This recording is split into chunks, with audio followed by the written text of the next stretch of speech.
Of course, good as always to have you with us.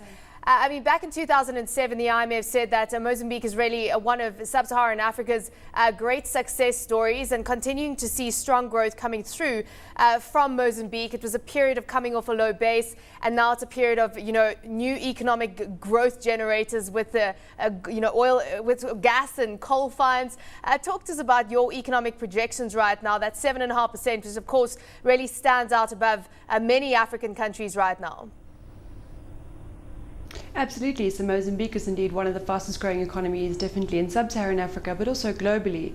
And that growth is being driven by very strong dynamics in terms of investment spend by, amongst others, the mining houses that are involved in the coal industry and the exploration activity in the gas sector. But it's also, more broadly speaking, a result of the macroeconomic stability that's been achieved over the past 5 to 6 years, as well as fairly prudent policies in terms of macroeconomic fundamentals. So both the fiscal policies and monetary policies have been fairly supportive.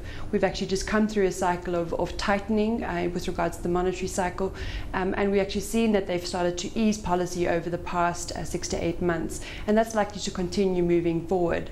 Inflation is at very low levels, public debt levels are relatively sustainable, so this will give them further room to allow for the government policies to stimulate economic growth further, with next to private investment that I referred to earlier, also government investment set to remain quite expansionary over the next few years. When it comes to these large new gas reserves, and of course the likes of ENI operating in the country, and many other players, but ENI of course a standout. So what does this mean for Mozambique in terms of its, I suppose you could also say, geopolitical power when it does become an energy exporter? What are your thoughts on the benefits that the country will be able to reap from it? So with regards to the gas sector, those developments are not as far progressed as those of the coal industry. So the coal, we obviously had production starting late 2011, and we've seen some levels of exports in 2012. Initial production estimates were around 6 million tons of coal to be produced this year.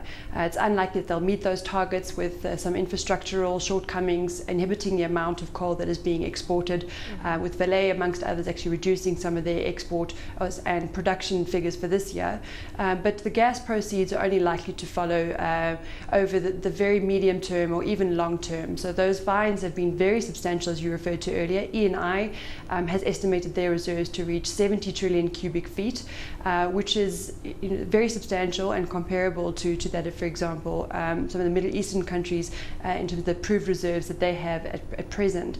But obviously that is a long path to undertake before that becomes commercially available. There's a number of crucial investment decisions that need to be made for the construction of liquefied natural gas plants. That needs to be done by ENI in collaboration with Anadarko, who's the other explorer that has made considerable progress in identifying potential resources. But also in terms of the global need, obviously, for new gas production, there's some uncertainty whether or not there will be offtake agreements for the Mozambican gas. So I would say, while it's very large in its potential contribution to both GDP and obviously foreign direct investment that will be associated with that becoming commercially produced, it will take a lot of time before we actually see export proceeds coming on stream. Yeah. And that will depend on very many things, including the global supply of gas. Let's go back, and as we know, gas finds all over the place. Even South Africa, we've got shale gas being found in the Karoo. But when it comes to the coal side of the economy, you talk about those infrastructure setbacks. What's going to happen there? How's that going to delay the timeline when it comes to Mozambique becoming a leading African coal producer? And do you feel that the country will be able to, and the coal miners who are also investing in this infrastructure, are going to be able to step in quickly enough?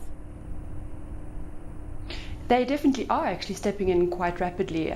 So we've already seen that the 3 existing ports are being expanded, and there's been significant investment in expanding those ports.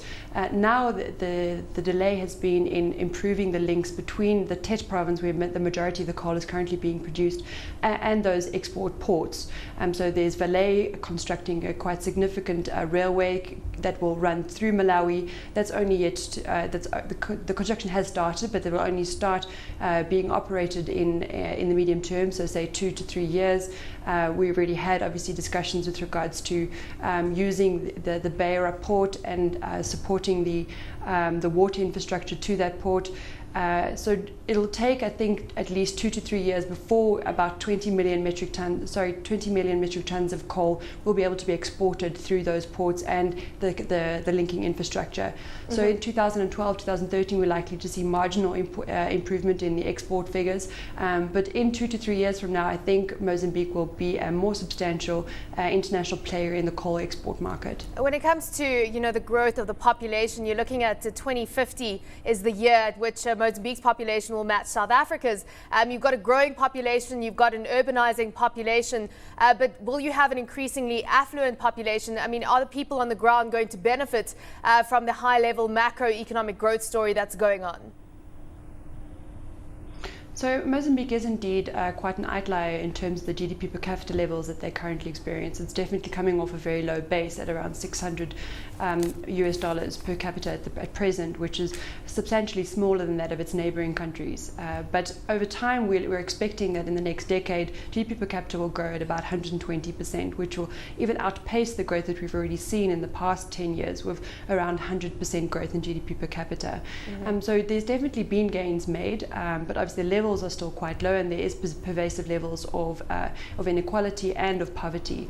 So there'll be a need to create more inclusive growth, as they've referred to themselves, and that will be through the investment in labor-intensive industries, as well as the improvement in the levels of education and health of their population. And we have seen that that's been acknowledged in government policies, and there's a sharp address in terms of the amount of money that's being allocated to social services and trying to improve the levels of education of their population, which in time will allow them to reap the benefits of that demographic shift that you've referred to.